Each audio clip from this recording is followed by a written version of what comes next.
دوستان عزیز سلام و درود. اینک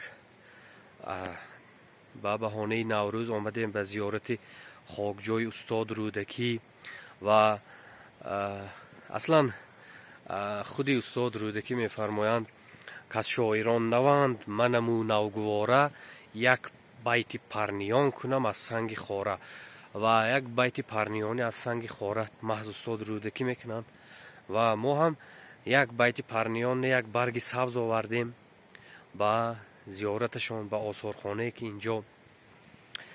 اینجا آثارخانه هست و به همین آثارخانه یک کتاب آوردیم، کتاب دمیربک عزیز را تحفه آوردیم که در آثارخانه در کتابخانه مقبره استاد رودکی باشد و فکر میکنم همراهی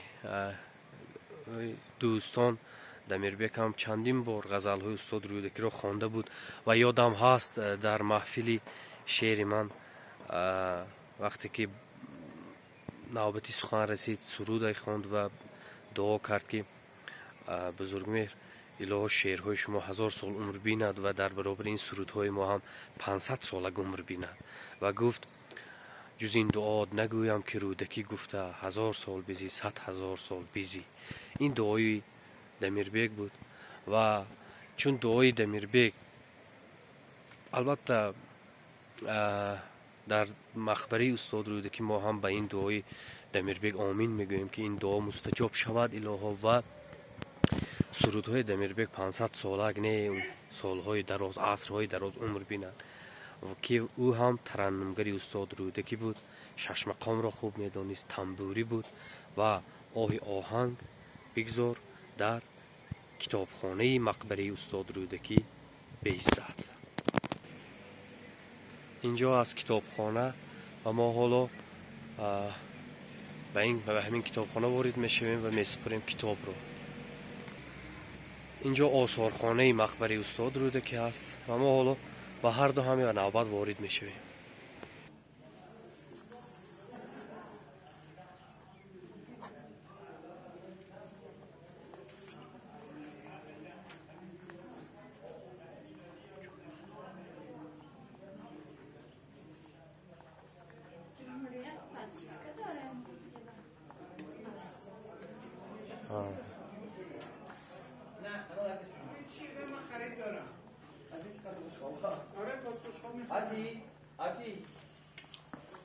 سوم نمیگیره نه؟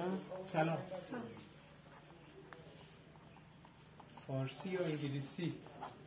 نداری. فارسی هم نداری، انگلیسی هم نداری. سلام. پس اینا به چه چیزی هم؟ بیام فارسی کتاب. آره کتاب. اینو بخرید.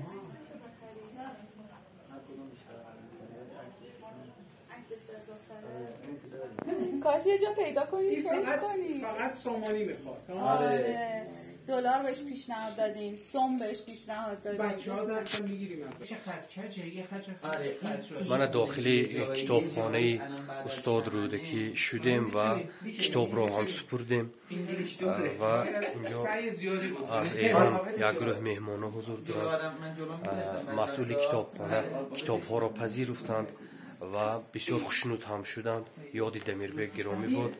فکر میکنم دیگه همشان به قول خیام که با 7000 سالگان سر بسریم. البته دمیربک هم در صفی استاد رودکی از یادش بخیر. سلام.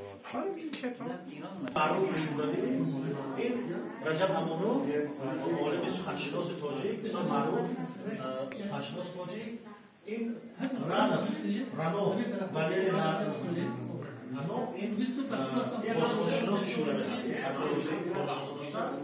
این محمود مثلا این از همین محل هست که